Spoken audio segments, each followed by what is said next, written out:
ഇന്നത്തെ വ്ളോഗ് ഒരു സ്പെഷ്യൽ ഞായറാഴ്ച കഥയാണ്.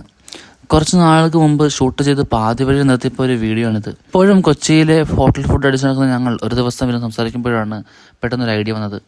ഇന്ന് പുറത്തുനിന്ന് ഫുഡ് ഓർഡർ ചെയ്യേണ്ട, നമ്മുടെ സ്വന്തം കിച്ചണിൽ ഒരു നല്ല ബിരിയാണി ഉണ്ടാക്കിയാലോ. അങ്ങനെ പ്ലാനും സെറ്റായി, ആവശ്യമായ സാധനങ്ങളെല്ലാം വാങ്ങി. ചിക്കൻ മുതൽ മസാല വരെയും റൈസ് മുതൽ കൂൾ ഡ്രിങ്ക്സ് വരെയും ഫുൾ സെറ്റപ്പ് റെഡി. സത്യത്തിൽ ബിരിയാണി ഉണ്ടാക്കാൻ എനിക്ക് വലിയ എക്സ്പീരിയൻസ് ഒന്നുമില്ല, പക്ഷേ എൻ്റെ ഫ്രണ്ട്സിന് നല്ല കോൺഫിഡൻസ് ആയിരുന്നു. അതുകൊണ്ട് അറിയാവുന്ന പോലെ ഒരു തട്ടിക്കൂട്ട് ബിരിയാണി ഉണ്ടാക്കാൻ ഞങ്ങൾ സ്റ്റാർട്ട് ചെയ്തു. എൻ്റെ റോൾ എന്തെന്നാൽ ഇവരെ സഹായിക്കുക, സവാള അരിയുക, പാത്രം പിടിക്കുക, മസാല കലക്കുക, പിന്നെ ഇടയ്ക്കിടയ്ക്ക് ടേസ്റ്റ് നോക്കി മോട്ടിവേഷൻ കൊടുക്കാം. കിച്ചണിൽ മുഴുവൻ മസാലയുടെ സ്മെൽ നിറഞ്ഞു. ചിക്കൻ റോസ്റ്റ് ആകുന്ന ശബ്ദം, അടുപ്പിൽ ദം. ആ ഞായറാഴ്ചയുടെ വൈബ് തന്നെ വേറെ ലെവലായിരുന്നു. എല്ലാം സെറ്റായി പോകുന്നതിനിടയിൽ ഒരു ചെറിയ അശ്രദ്ധ, ബിരിയാണി കുറച്ചൊക്കെ അടിയിൽ പിടിച്ചു. ആ സമയത്ത് ഞങ്ങൾ ഒന്ന് പേടിച്ചുപോയി. പക്ഷെ പാത്രം തുറന്ന് കഴിക്കാൻ തുടങ്ങിയപ്പോൾ സത്യം പറഞ്ഞാൽ ഒരു രക്ഷയില്ലാത്ത ടേസ്റ്റ്. ചെറിയ മിസ്റ്റേക്സ് ഉണ്ടെങ്കിലും ആ സന്തോഷം, ആ ചിരി, ആ വൈബ് അതൊന്നും ഒരു ഹോട്ടൽ ഫുഡിലും കിട്ടില്ല.